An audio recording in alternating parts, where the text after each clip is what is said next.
Ang pinaka-core, pinaka-central na core advocacies ng ML ay hustisya at saka reforma. Mhm. Yung hustisya, hindi lang ito tungkol dun sa korte, sa criminal justice, na yung, alam mo na, yung lilitisin at ipakukulong yung mga kriminal, kundi yung mas malawak na konsepto ng hustisya. At yan yung tinatawag na social justice o katarungang panlipunan. Those who have less in life must have more in law. Since multi-sectoral ang ML, iba-iba pong sektor ang rinirepresent nito, kababaihan, kabataan, manggagawa, magsasaka, mangingisda, urban poor, indigenous peoples or katutubo, LGBTQIA+, PWD sa senior citizens.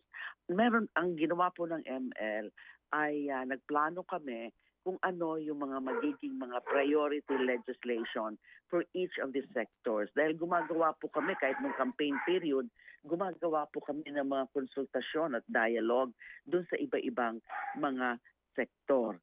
So, Mhm. each of these sectors, meron na kaming naisip.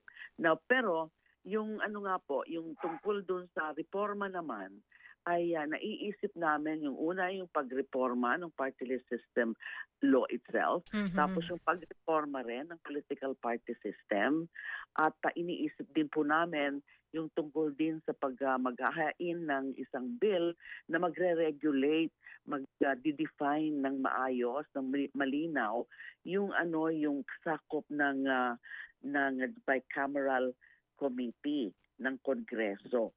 Tapos inaano rin namin yung pagpa-institutionalize nung people's participation, yung sa participatory role sa LGU, sa decision making, sa policy making.